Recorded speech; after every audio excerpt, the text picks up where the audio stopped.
సామెతల గ్రంథం 4వ అధ్యాయము 7వ వచనాన్ని మనం చదువుతున్నాం. దాన్ని గొప్ప చేసిన ఎడల అది నిన్ను హెచ్చించును, దాన్ని కౌగిలించిన ఎడల అది నీకు ఘనతనిచ్చును. స్తోత్రం చెప్పండి.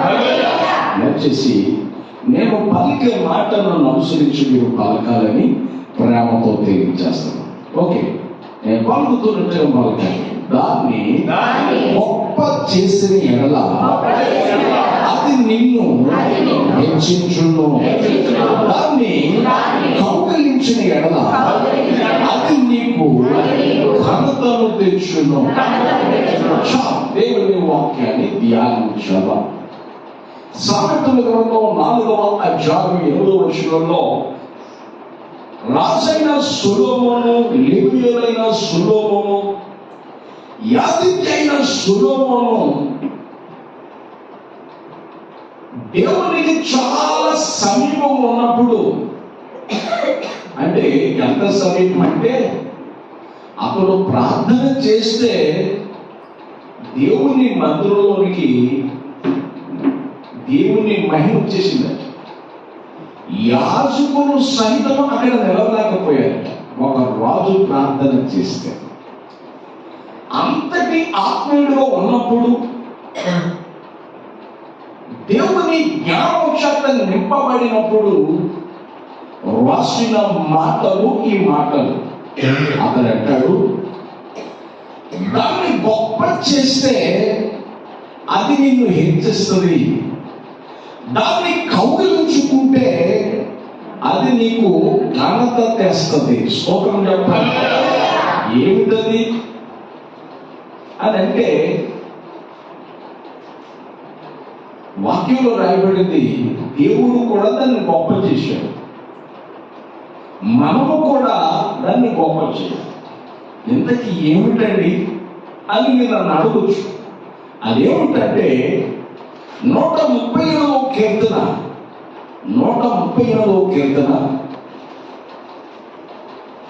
2వ చరణంలో మనం చదువుకుంటే బైబిల్ సర్వీస్లోని చదువుదాం. నీ పరిశుద్ధ ఆలయము తట్టు నేనేం చేస్తున్నాను? నమస్కారము చేయుచున్నాను. నీ నామం అంతటి కంటే నీవిచ్చిన వాక్యమును నీవు గొప్ప చేసి ఉన్నావు. స్తోత్రం చెప్పండి. దేవుని వాక్యాన్ని ఒక్కసారి ఆలోచించండి. దేవుడు తన నామం అంతటి కంటే వాక్యాన్ని ఏం చేశాడు? గొప్ప చేశాడు. నీకు వెండి కావాలన్నా, నీకు బంగారం కావాలన్నా, నీకు పేరు కావాలన్నా, ఖ్యాతి కావాలన్నా, ఏ విధమైనైనా సరే నీకు కావాలన్నా వాక్యములోనే పెట్టాడు. ఎందులో పెట్టాడు? వాక్యం అంటే దేవుడు. ఆదియందు వాక్యం ఉండెను, వాక్యము దేవుని యందు ఉండెను, వాక్యమే దేవుడై ఉండెను. స్తోత్రం చెప్పండి. వాక్యం సెలవిస్తుంది, దేవుడు తన వాక్యాన్ని గొప్ప చేశాడు. ఆయన నీకు ఆ వాక్యాన్ని ఇచ్చాడు. ఆ వాక్యాన్ని నువ్వు పట్టుకుంటే, ఆ వాక్యాన్ని నువ్వు ధ్యానిస్తే, ఆ వాక్యాన్ని నువ్వు చదివితే, ఆ వాక్యానుసారంగా నువ్వు నడిస్తే, అనుసరిస్తే నీ ప్రతి పరిస్థితి 3 పువ్వులు 6 కాయలే. నీ బైబిల్ సెలవిస్తున్న సత్యం. దేవుని బిడ్డ, దేవుని వాక్యంలో మనం చదువుతున్నాం. ఆయన నిన్ను గొప్ప చేయడానికే, నిన్ను హెచ్చించడానికే వాక్యాన్ని ఇచ్చాడు.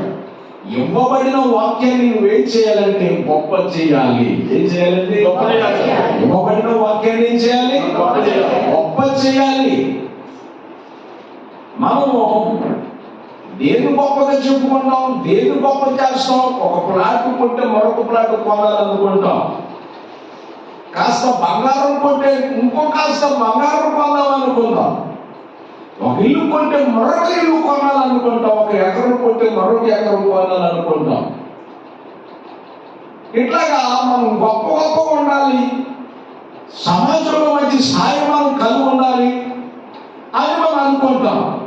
కానీ దానికంటే అవి ముఖ్యమైన కాదట్లేదు, కానీ దానికంటే ముందు దేవుని వాక్యానికి ప్రాధాన్యత ఇవ్వాలి, దేవుని సన్నిధికి ప్రాధాన్యత ఇవ్వాలి. దేవుని యేసయ్యకి దేవునికి నువ్వు ప్రాధాన్యత ఇస్తే నీ ప్రతి పరిస్థితి మార్చి వేస్తాడాయి. వాక్యం సవరిస్తుంది, నువ్వు దాన్ని గొప్ప చేయాలి. ఏమిటి అదంటే ఆయన నామంతటి కంటే ఆయన తన వాక్యాన్ని గొప్ప చేశాడు. వాక్యం అంటే దేవుని మాట. వాక్యం అంటే ఏమిటంటే దేవుని మాట. వాక్యం అంటే దేవుని వాగ్దానం. వాక్యం అంటే దేవుని స్వరం. ఈ వాక్యాన్ని నువ్వు ప్రేమిస్తే అది నిన్ను హెచ్చిస్తుంది. ఎందుకే వాక్యాన్ని ప్రేమిస్తే, వాక్యాన్ని హత్తుకుంటే, వాక్యాన్ని గొప్ప చేస్తే అది హెచ్చిస్తుంది, ఘనత తీసుకొస్తుంది అని అంటున్నారు పాస్టర్ గారు. అసలు వాక్యానికి ఏ విధమైన శక్తి ఉంది అని మీరు నన్ను అడగొచ్చు. వాక్యానికి ఏ విధమైన శక్తి ఉందో దయచేసి వాక్యాన్ని మనం చదువుకుందాం. దయచేసి వాక్యాన్ని మనం చదువుకుని చూడండి. 119వ కీర్తన, 119వ కీర్తన 9వ చరణము 11వ చరణము మనం చదువుకున్నాం. యవనస్తులు దేని చేత తమ నడతను శుద్ధిపరుచుకుందురు, నీ వాక్యమును బట్టి దానిని జాగ్రత్తగా చూచుకుంట చేతనే కదా. స్తోత్రం. వాక్యాన్ని ఏం చేయాలంటండి? సహజంగా మనం వాక్యాన్ని జాగ్రత్తగా చూసుకుంటామా? మనం వెండి బంగారాన్ని జాగ్రత్త చూసుకుంటామా? మనం పేరు ఖ్యాతి జాగ్రత్తగా చూసుకుంటాము, వాక్యాన్ని జాగ్రత్తగా చూస్తాము. కార్య సంబంధమైన మన వస్త్రాలు జాగ్రత్త చేసుకుంటాం, మన ఇంటిని జాగ్రత్త చేసుకుంటాం, మన ఆస్తి పాస్తులను జాగ్రత్త చేసుకుంటాం. కానీ బైబిల్ సెలవిస్తుంది వాక్యాన్ని జాగ్రత్తగా చూసుకోవాలంట. స్తోత్రం చెప్పాలి. వాక్యాన్ని ఏం చేయాలంట? వాక్యాన్ని జాగ్రత్తగా చూసుకోవాలంట. ఎంత అద్భుతమైన మాట. ఎందుకు వాక్యాన్ని జాగ్రత్తగా చూసుకోవాలి అని అంటే, ఇప్పుడు బట్టలకు పట్టిన మురికి వదిలించాలంటే బట్టల సోపు కావాలి. అది ఏ రకపు సోపు అయినా ఒంటి సోపు కావాలి. ఏ బట్టలకైనా సరే బట్టల సోపు కావాల్సింది, అది ఏ కంపెనీ అయినా సరే. ఒంటి మురికి వదిలించాలంటే ఏదైనా ఏ కంపెనీ అయినా ఒంటి సోపు కావాలి, అవునా కాదా? ఒంటికి పట్టిన మురికి బట్టలకు పట్టిన మురికి పోవాలంటే బట్టల సోపు ఉపయోగించాలి, ఒంటికి పెట్టి మురికి పోవాలంటే ఒంటి సోపు పోవాలి. మరి మీ శరీర ఆత్మను మలినం చేస్తే దానికి ఏ విధమైన సోపు వాడాలి? సోదరు చెప్పండి. అని బైబిల్లో రాయబడింది, వాక్యం చదివిస్తుంది.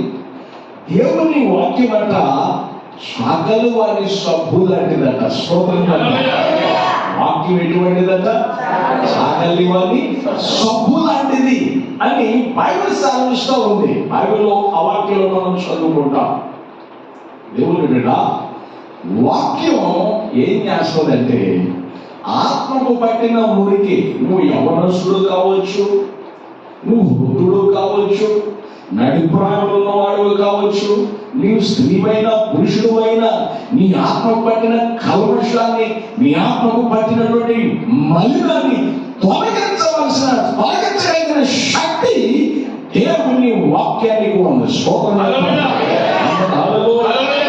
చాలాసార్లు ఉదాహరణ చెప్పాను, సందర్భం వచ్చింది కాబట్టి ఉదాహరణ నేను ఉపయోగించక తప్పట్లేదు. ఏమిటంటే, ఒకరోజు ఒక దైవజనుడు ఒక సభకు పిలవబడ్డాడు. సభలు అయిపోయి ముగించబడ్డాయి. తెల్లారి ఆయన దైవజనుడు బ్రష్ చేసుకుంటూ బయటకు వచ్చాడు. బ్రష్ చేసుకుంటుంటే పాస్టర్ గారి ఇంట్లో పని చేశామన్నట.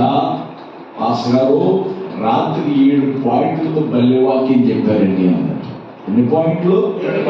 7 అనే సంఖ్య గుర్తుపెట్టుకోగా నేను ముచ్చట పడిపోయి బ్రష్ చేసుకున్నాడు. బ్రష్ తీసి వేసి చూసి అంటాడు ఆయన 7 పాయింట్ ఒకసారి చెప్పమన్నాడు.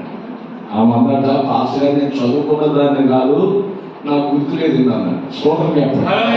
నేను చదువుకున్న దాన్ని కాదు, నాకు గుర్తులేదు పాస్టర్ గారు కోపం వచ్చింది. మరి 7 పాయింట్లు అంటావు సరే, 7 పాయింట్ కాకపోయినా 4 పాయింట్లు చెప్పమ్మా అన్నాడు. అయ్యా నేను చదువుకోలేదు చెప్పాను కదా, కాబట్టి నేను చదువుకున్న దాన్ని కాదు, నాకు అసలు గుర్తే ఉండదా. మరలా ప్రశ్న నోట్లు పెట్టాడట. 7 పాయింట్లు అన్నా, కనీసం 4 పాయింట్లు చెప్పమన్నా, ఒక్క మాట నువ్వు చెప్పట్లేదు. సూపర్ అంటున్నావు, గోపర్ అంటున్నావు, అసలు వాక్యాలు ఉన్నావా అని అడిగితాం అన్నట.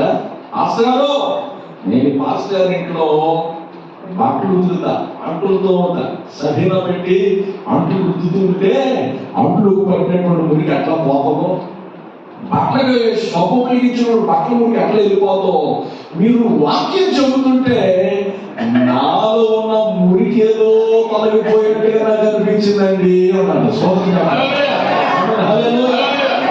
అప్పుడు అన్నాడంట ఆయన, అందరూ వాక్యాన్ని విన్నారు కానీ వాక్యాన్ని అనుభవించింది అన్నాడు. వాక్యం ఏం చేసింది చెప్పాలి కదా.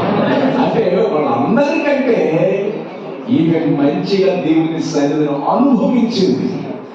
ఏదో నాలో నుండి ఏదో మురికేదో తొలగిపోతున్నట్టుగా నాకు కనిపించిందండి అన్నాడు. నిజంగా నువ్వు వాక్యాన్ని విన్నావు, వాక్యం నీలో కార్యము జరిగించింది అని సంతోషించాడట. ఎవరికి పట్టిన మురికైనా సరే వాక్యము శుద్ధి చేయగలదు. అందుకే వాక్యాన్ని జాగ్రత్తగా చూసుకోవాలి. వాక్యాన్ని ఏం చేయాలండి? అందుకే కీర్తనకారుడు 16వ కీర్తనలో భక్తుడైన దావీదు అంటాడు, అయ్యా నీకంటే నాకు క్షేమాధారం ఏదియో లేదు. స్తోత్రం చెప్పండి. నీకంటే నాకు క్షేమాధారం ఏది లేదు. ఏమండి, ఎప్పుడైనా ప్రార్థన చేశాం మనం, నాకు వెండి అయ్యా, నాకు బంగారం అయ్యా, నాకు దానం అయ్యా, నాకు పొలం ఏ ప్రార్థన కానీ ఎప్పుడైనా దేవాలకు క్షేమం ఉండాలని ఎప్పుడైనా ప్రార్థన చేశాం మనం? ఒకసారి ఆలోచించండి. దేవా నీ క్షేమం కంటే నాకు ఏది ఎక్కువ కాదు అని ఎప్పుడైనా ప్రార్థన చేశామో? కానీ దావీదు ప్రార్థన చేశాడు. స్తోత్రం చెప్పండి. అంత అద్భుతమైన మాట అండి ఇది. ఆత్మీయ స్థితిలో లోతైన అనుభవాలకు వస్తే ఇటువంటి అనుభవాలు ఎదురవుతాయి. ఇటువంటి కొత్త విషయాలు దేవుడు మన మాట పలికిస్తాడు. కొత్త విషయాలు మనకి తెలియచేస్తాడు ఆయన. కొత్త మాటలు, కొత్త సంగతులు దేవుడు మనకి బయలుపరుస్తాడు. లోతైన ఆత్మీయతలో భక్తుడైన దావీదు ఉన్నాడు. స్తోత్రం చెప్పండి. హల్లెలూయా. దేవుని బిడ్డ, వాక్యాన్ని గొప్ప చేయాలి, వాక్యాన్ని జాగ్రత్తగా చూసుకోవాలి. వాక్యాన్ని ఏం చేయాలండి? జాగ్రత్తగా చూసుకోవాలి. వాక్యాన్ని గొప్ప చేయాలి. వాక్యం అనగా దేవుడు. దేవునికి ఎంత ప్రాధాన్యత ఇస్తావో అంతగా నీవు వర్ధిల్లటం ఖాయం. భక్తుడైన దావీదు ఒక చక్కటి మాట పలుకుతాడు. దేవుని వాక్యం దగ్గర కూర్చుని ఆయన ఒక తీర్మానం చేశాడు, ఒక నిర్ణయం తీసుకున్నాడు, చక్కగా దేవుని సన్నిధిలో సమర్పించుకున్నాడు. ఏమిటయ్యారంటే ఆ మాట చదువు. 1వ కీర్తనలో మనం వద్దాం. 1వ కీర్తన 1, 2, 3 క్షణాలు మనం చదువుకుందాం. దుష్టుల ఆలోచన చొప్పున నడవక, దుష్టుల ఆలోచన చొప్పున నడవను, పాపుల మార్గమున నిలవను, అపహాసకులు కూర్చుని స్థానంలో నేను కూర్చోను. యెహోవా ధర్మశాస్త్రమునందు ఏం చేస్తావు దావీదు గారు అని అంటే, యెహోవా ధర్మశాస్త్రమునందు ఆనందించుచు. ఏం చేస్తున్నాడండి? అందరూ చెప్పాలి. దేవుని వాక్యం మనిషికి ఏం చేస్తుందండి?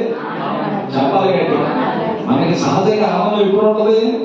కొత్త వస్త్రాలు కొనుక్కుంటేనో, లేకపోతే ఏదైనా సంపాదించుకుంటేనో మనకి సంతోషం, ఆనందం ఉంటుంది. కానీ భక్తుడు అంటున్నాడు, యెహోవా ధర్మశాస్త్రమునందు నేను ఆనందిస్తాను. యెహోవా ధర్మశాస్త్రం ఏం చేస్తాడంట అంటే, వేల కొద్ది వెండి నాణాల కంటే, వేల కొద్ది బంగారు నాణాల కంటే దేనికంటే జుట్టుకైన దారుల కంటే మధురమైన అనుభవాలు దేవుడు వాక్యంలో పెట్టాడు. అందుచేత ధర్మశాస్త్రం విషయంలో నేనేం చేస్తాను? ఆనందిస్తాను. అసలు వాక్యం నీలో ఉంటేనండి నువ్వు దేని కొరకు పరిగెట్టాలక్కర్లా, అది నీ వెనక వస్తుంది. స్తోత్రం చెప్పండి. అది ఏమవుతుందండి? అది వెనక వస్తుంది దేవుని ఆశీర్వాదం. అందుకే దేవునికి ప్రాముఖ్యమైన స్థానాన్ని మనం ఇవ్వాలి. దేవుని వాక్యానికి ప్రాముఖ్యమైన స్థానాన్ని మనం ఇవ్వాలి. చదివే విషయంలో మనం నిర్లక్ష్యం చేస్తాం. బోధించబడే విషయంలో బోధిస్తుంటే వినే విషయంలో అజాగ్రత్తగా మనం ఉంటాం. వాక్యాన్ని విన్న దాని ప్రకారం నడవడానికి అజాగ్రత్తగా మనం నిర్లక్ష్యంగా ఉంటాం. అది మనిషికి కాదు, అది ఎదుగుదలకు క్షేమం కాదు. నువ్వు ఎదగాలి అనంటే వాక్యానికి చాలా సమయం, చాలా జాగ్రత్త వహించాలి. వాక్యం దగ్గర స్తోత్రం చెప్పండి. ఇతను అన్నాడు, ఈ హోమ ధర్మశాస్త్రం నందు ఏం చేస్తాను? ఎవరు చూసినా చూడకపోయినా, ఎవరు పట్టించుకోకపోయినా, ఎవరు పలకరించకపోయినా, నేను చదివేదే, నేను చేసేదే దేవుని సన్నిధిలో. దేవుడు దీవించిన వాడే దీవించకపోయిన వాడు. ఈ వాక్యం బతికిపోతా, దేవుడు బతికిపోతా అనుకున్నవాడు దావీదు. అక్కడ వెళ్తా ఉన్నాడు కనుక, వాక్యములు ఆనందిస్తున్నాడు కనుక. వాక్యం ఎట్లా ఆనందిస్తున్నాడు? దివారాత్రులు. ఎట్లా అండి? అందరూ చెప్పాలి. దివారాత్రులు దేవుని సభలో ఆనందిస్తున్నాడు. దేవుని వాక్యములు ఆనందిస్తున్నాడు. దేవుడు ఊరుకున్నాడా? దేవుడు గొర్రెలు కాసుకోవడం దావీదుని చూశాడు. చూసి, దావీదా నువ్వు గొర్రెలు కాసుకోవడం కాదు, నా చేతులకు రా అన్నాడు ఆయన. స్తోత్రం చెప్పండి. చేతులకు వచ్చాడు దేవుడు. దావీదును తన చేతులకు తీసుకుని మొదటిగా ఏం చేశాడో చెప్పనా?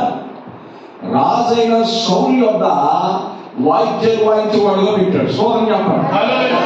అంటే దేవుడు తీసుకుని ఏం చేసింటే అతనిని, ఆ మాట చదువుదాం.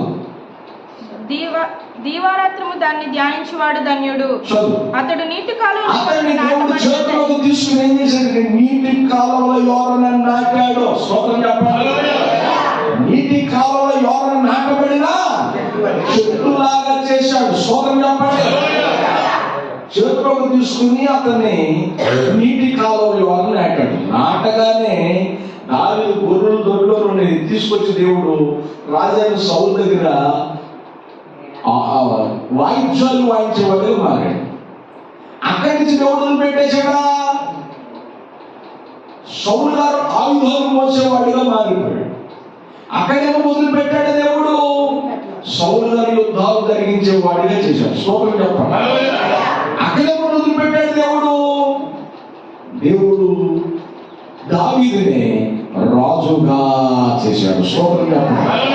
దావీదుని దేవుడు ఏం చేశాడు? నీటి కాలువల యోరను నాటాడు దేవుడు. అలా టైం వచ్చింది, స్థాయిలో మార్చుకుంటూ వచ్చాడు, అంచులంచులుగా మార్చుకుంటూ వచ్చాడు, ప్రతి పరిస్థితిని మార్చుకుంటూ వచ్చి ఒక ఉన్నతమైన స్థితికి తీసుకున్నాడు. ఇది ఎట్లా జరిగింది అంటే దేవుని వాక్యములు ఆనందించడం. స్తోత్రం చెప్పండి. దేవుని వాక్యాన్ని కౌగిలించుకోవటం, దేవుని వాక్యాన్ని ప్రేమించడం ద్వారా దేవుడు అతనిని హెచ్చించాడు. దేవుడు అతనికి ఘనత తీసుకొచ్చాడు. ఇంకా దావీదు ఏం చేసాడు చెప్పనా? దినవృత్తాంతాల గ్రంథాలు ఉంది. సైన్యముల కనుకకి యెహోవానట ప్రసిద్ధి చేయడానికి వేల కొలది సంగీతకారులు పెట్టుకున్నాడట. స్తోత్రం చెప్పండి. వేల కొలది సంగీతం పెట్టుకున్నాడు. వేల కొలది సంగీతకారులు పెట్టుకుని వారు దివారాత్రులు గుంపులుగా బ్యాచ్లుగా పెట్టాడు. ఒక బ్యాచ్ ఉదయం నుంచి మధ్యాహ్నం వరకు ఒక బ్యాచ్, మధ్యాహ్నం నుంచి సాయంత్రం ఒక్కొక్క బ్యాచ్, రాత్రి మొదలుకొని మధ్యరాత్రి ఒక్కొక్క బ్యాచ్, మధ్యరాత్రి మొదలుకొని తెల్లారి దాకా ఒక బ్యాచ్. ఇట్లా జీతాలిస్తూ దేవుడిని ఆరాధన చేశాడు. దావీదుని దేవుడు వదిలిపెట్టాడా? రాజుగా చేసి ఉన్నతమైన స్థితిని దేవుడు అనుగ్రహించాడు. ఎంత మంచి నిర్ణయాలు తీసుకున్నాడు దావీదు. దేవుని వాక్యానికి ఎవరైతే ప్రాధాన్యత ఇస్తారో, దేవుని వాక్యాన్ని ఎవరైతే ప్రేమిస్తారో వారి పరిస్థితులను దేవుడు చేతుల్లోకి తీసుకుంటాడు. అయ్యో నేను చిన్నదాన్నే, నేను చిన్నవాడినే, ఇంకా కూడా ఏమంటాడు, అయ్యా నేను బాగున్నాయా అంటున్నాడు. నా దగ్గరకు వచ్చా నేను చేతిలోకి తీసుకున్నా, బాలుడనే మాట అనొద్దు. బాలుని సృష్టించింది ఎవరు? బాలినిచ్చింది ఎవరు? ముసలుడు సృష్టించింది ఎవరు? నేనే కదా స్థాయిలో మార్చేది. కాబట్టి కంగారు పడవద్దు. బాలుడైన నిన్ను వాడుకోవడానికి ఇష్టపడుతున్నాను. స్తోత్రం. దేవుని బిడ్డలారా, దేవుని చేతిలోనికి మనం రావాలి. ఎవరి చేతిలోకి రావాలంటే చెప్పండి, దేవుని చేతిలోకి మనం రావాలి. దావీదు వచ్చాడు. ఎట్లా వచ్చాడంటే దేవుని వాక్యాన్ని చదివే విషయంలో, దేవుని వాక్య విషయంలో, ఆనందించే విషయంలో. మనకంటే వాక్యాన్ని చదవడానికి తిరుగుడదు. తింటానుకున్న తిరుగా, తింటానుకున్న వీలు వాక్యానికి ఏముండదండి? చెప్పాలి గట్టిగా. వీలు ఉండదు. ఏదో తూతూ మంత్రంగా చేసేసి మనం వచ్చేస్తాం. నేను చాలా సార్లు చెప్పానుగా, ఓ బ్యాంకులో ఆయన బ్యాంక్ ఆఫీసర్, బ్యాంక్ మేనేజర్ గా ఆఫీసర్ మీకు చెప్తున్న వాక్యం బట్టి రోజు క్రమం తప్ప తెగ చదువుతున్నాను వాక్యాన్ని అన్నాడు. స్తోత్రం చెప్పండి. నాకు అనిపించింది అట్లా చెప్పేవాడు అంటే నాకు ఆశ ఎక్కువ. అసలు ఇంకా చదువుతున్నాడు తెలుసుకున్నాం, ఇంకా నాకు మంట, ఇంకా చదవాలేమో అన్న తీవ్రత పెంచుకోవడం మాకు అసలే క్షణం తీర్పులేదంటారు. ఇన్ని అధ్యాయాలు చదువుతున్నారని రోజుకి అడిగితే ఆయన ఏమన్నాడు చెప్పనా? స్నానం చేసుకుని లుంగి స్నానం చేసుకుని ఆ టవలతోనట పని రోజు క్యాలెండర్ దగ్గరకు వస్తాడట. క్యాలెండర్ దగ్గరకు వచ్చి ఆ డేట్ రోజు ఏ వాక్యం ఉందో ఏది పెట్టి ఆ వాక్యం చదువుతాడట. అదే వాక్యం అంటే స్తోత్రం చెప్పండి. ఏమనుకున్నాను, అమ్మో వాక్యం చదివేస్తారా అనుకున్నాయి. ఒక్క లైన్ చదవడానికి ఎంత టైం పడతారండి? దానికి ఒక అధ్యాయం చదువుతున్నాడు, 2 అధ్యాయాలు చదువుతున్నాడు, ఫ్రెండ్ చదువుతున్నాడు, జాగ్రత్తగా పరిశీలించి చదువుతున్నాడేమో నేను అనుకుంటే ఆయన ఏం చేస్తాడట, అవలు కప్పుకుని అక్కడికి వెళ్ళి కళ్ళు మూసుకుని ఆ గేటు మీద చీపెడతాడట. వెంటనే నేను నీకు సహాయం చేసేదను అని ఉంటుందట. స్తోత్రం చెప్పండి. ఆ వాక్యం చదివేసి తృప్తి చెంది చేయకపోతాడు. అంతకంటే నాకు తీరిక లేదని అంటాడు ఆయన. స్తోత్రం చెప్పండి. అదండి వాక్యం చదవడం అంటే. వాక్యానికి ప్రాధాన్యత ఇవ్వాలి. వాక్యానికి ఏం చేయాలి? అందరూ చెప్పాలి. స్నేహితులు వీలు కలగజేసుకుని స్నేహితులతో మాట్లాడతాం. వీలు కలగజేసుకుని ఎన్నెన్నో మనం చేసుకుంటాం. వాక్యం చదివడానికి వీలు లేదా? కానీ భక్తులైన దావీదు తీసుకున్న నిర్ణయం ఏమిటి? దేవారాత్రులు దేవుని వాక్యాన్ని చదువుతాను. దుస్తుల ఆలోచించబడి అన్నాడు, పాపులు మార్గంగా అపహాసుడు కూర్చుని సభలో కూర్చోను. ఈ సమయాన్ని దేవుడు ఇచ్చాడు, నేను వృధా చేసుకోను. స్తోత్రం చెప్పండి. ఏం చేసుకోడట? అట్లా వృధా చేసుకోలేదు కనుక అతనిని దేవుడు రాజుగా మార్చాడు, స్థాయిలు మార్చాడు, స్థితులు మార్చాడు. ఉన్నతమైన స్థితికి దేవుడు అతనిని నడిపించాడు. ఎంత అద్భుతం! దావీదుని ఆ స్థాయికి తీసుకొచ్చింది దేవుడే. అతడు దేవుడు వాక్యానికి ఇచ్చిన ప్రాధాన్యత. మరి పాస్టర్ గారు దావీదు గారికి దేవుడు వాక్యం ఇచ్చాడు, మరి మాకు ఇచ్చాడు. ఏమన్నా వాక్యం ఉండాలంటే మనకి ఇచ్చాడో లేదో వాక్యం ఒకసారి మనం చూద్దాం. చూడండి, యోహాను సువార్త 17వ అధ్యాయం. యోహాను సువార్త 17వ అధ్యాయం. యోహాను సువార్త 17వ అధ్యాయము. యోహాను సువార్త 17వ అధ్యాయము 14వ వచనాన్ని మనం చదువుదాం. 14వ వచనం. వారికి నీ వాక్యం ఇచ్చి ఉన్నాను. ఏం చేశావు? నీ వాక్యం ఇచ్చి ఉన్నాను. చెప్పండి. అంటే దేవుడితో యేసుప్రభువు చెప్తున్నాడు, తండ్రి వారు బ్రతికేదానికి, వారు దీవించబడడానికి, వారు వర్ధిల్లేదానికి నేనేమి ఇచ్చాను వారికి? చెప్పాలి గట్టిగా. వాక్యం ఇచ్చాడు ఆయన. దేవుడు ఏమి ఇచ్చాడంటే అందరూ చెప్పాలి. ఆనాడు ధర్మశాస్త్రాన్ని పాత నిబంధన భక్తులందరూ చదువుతుంటే ఈ రోజు మనకి పరిశుద్ధ గ్రంథాన్ని దేవుడు ఇచ్చాడు, వాక్యాన్ని ఇచ్చాడు. ఆ ఇవ్వబడిన వాక్యాన్ని నువ్వు గొప్ప చేయాలి. అసలు వాక్యంలో నువ్వు గొప్పతనం ఏమిటి అంటే, వాక్యము నిన్ను పాపములు పడకుండా చేస్తుంది. వాక్యం ఏం చేస్తుంది? నిన్ను పాపం నీ మీద పెత్తనం చేయవద్దు. 119వ కీర్తన 11వ వచనం ఒక్కసారి చదివి సహాయం చేయండి. 119వ కీర్తన 11వ వచనాన్ని మనం చదువుకుందాం. నీ ఎదుట నేను పాపము చేయకుండునట్లు నీ ఎదుట నేను పాపము చేయకూడనట్లు నా హృదయములోని నా వాక్యము వాక్యమును ఉంచుకొని ఉన్నాను. వాక్యం ఏం చేస్తుందంటే పాపం మన మీదకి రాలేదు, పాపం మనలోనికి రాలేదు. వాక్యానికి అటువంటి శక్తి ఉంది. స్తోత్రం చెప్పండి. వాక్యానికి అటువంటి శక్తి ఉంది. పాపం పైన విజయం ఇస్తుంది, పాపం పైన పెత్తనం వేస్తుంది. పాపం పైన వేస్తుందండి. నా దగ్గరకు వస్తుందంటే దురాత్మ అని మనం అనగలుగుతాం. వాక్యం ఉండాలి. వాక్యము పాపములో పడనీయకుండా. వాక్యంలో ఉన్న శక్తి ఏమిటంటే శుద్ధి చేస్తాను. వాక్యం ఏం చేస్తుందండి? అందరూ చెప్పాలి. వాక్యం మనల్ని ఏం చేస్తుంది? శుద్ధి చేస్తుంది. కాబట్టి నేను చెప్తున్నాను, తెరవబడిన నేత్రాలతో, తెరవబడిన హృదయంతో, ఆసక్తితో వాక్యం చదువుతున్నప్పుడు నువ్వెంత బలవంతుడు అవుతావో. నువ్వు చదువుతుంటే గంటల వరకు ఏడ్చేస్తావు దేవుని వాక్యాన్ని చదువుతుంది. నీ హృదయం అంతా మెత్తనైపోతుంది, నీ మనసు అంతా మెత్తనైపోతుంది.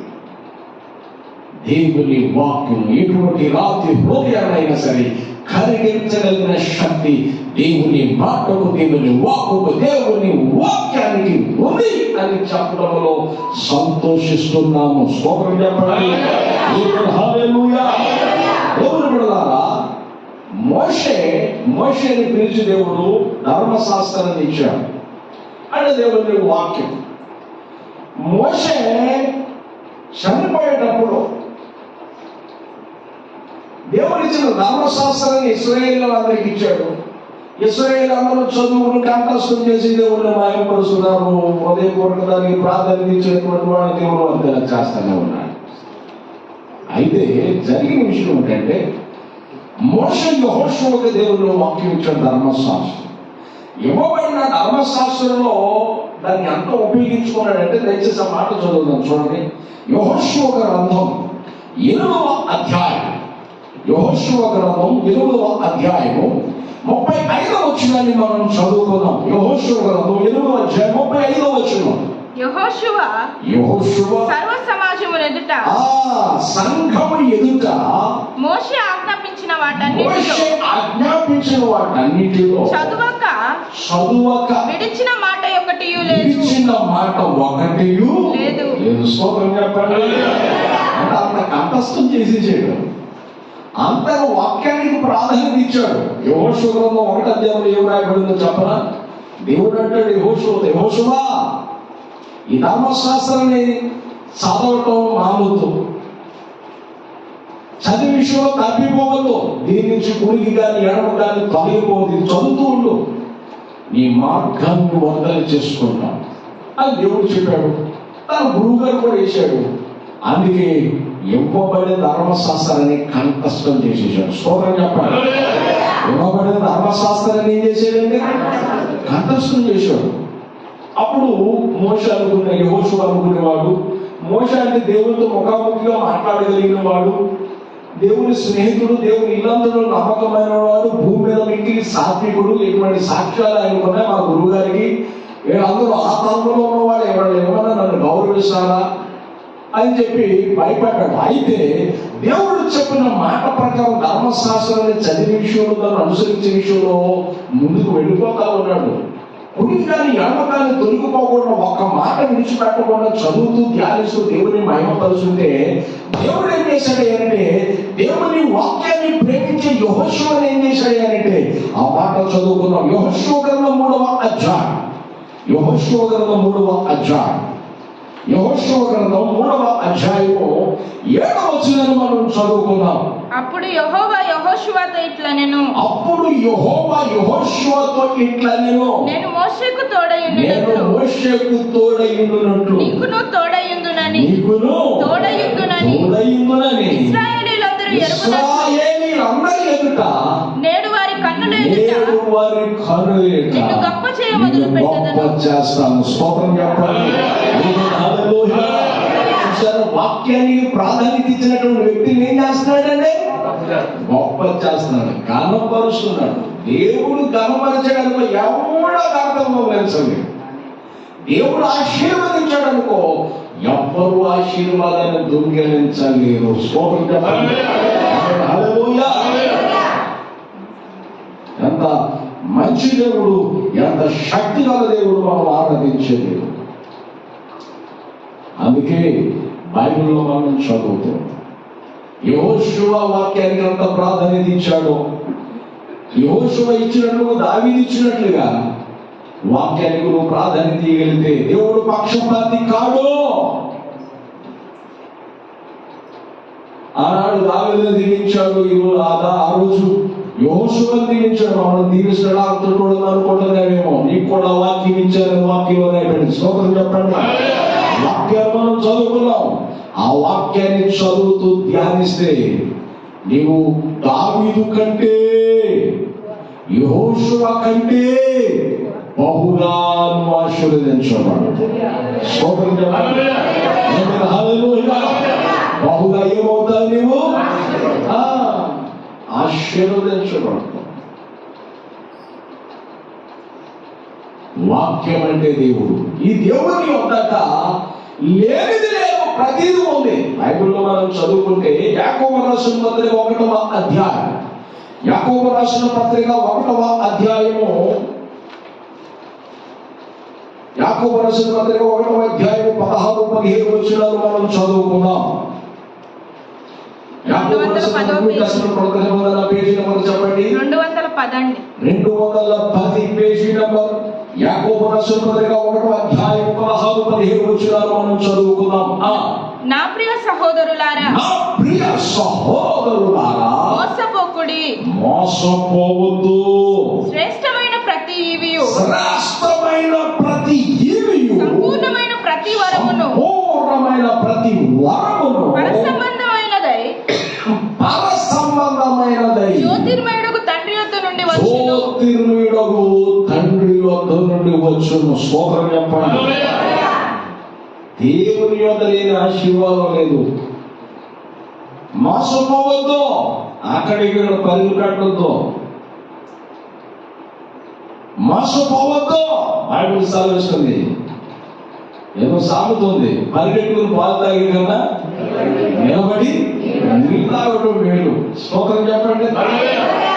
అందుకే నువ్వు ఉన్న చోటే, నువ్వున్న నీ గృహంలోనే దేవుని వాక్యాన్ని చదువుకుంటూ దేవుని వాక్యానికి నువ్వు ప్రాధాన్యత ఇవ్వగలిగితే ప్రతి ఆశీర్వాదం దేవుని యొక్క ఉంది. ఆయన ప్రతీది నీకు చేయగలిగిన వాడు, ప్రతీది నీకు ఇవ్వగలిగిన వాడు. ఆయన ప్రతిదీ ఏం చేస్తాడో చేయగలిగిన వాడు, ఇవ్వగలిగిన వాడు. ఆయన బుద్ధి జ్ఞానము సర్వ సంపదలు ఆయన యందు గుప్తములై ఉన్నాయి, గొప్ప గొప్పలుగా ఉన్నాయి. ఆయన అడిగితే ఎవరిని గద్దెపక ధారాళంగా అనుగ్రహించే దేవుడు. ఏం చేసే దేవుడు అంటే ధారాళంగా ఇచ్చే దేవుడు. దావీదు అంటాడు, దావీదా ఇది నాకు కావాలని అడిగితే నేను వాటికంటే ఎక్కువ ఇచ్చేవాడిగా. అని అంటాడు దేవుడు. నువ్వు అడగాలి కానీ దేవుడు ఏదైనా చేయగలిగిన వాడు, ఏదైనా ఇవ్వగలిగిన వాడు.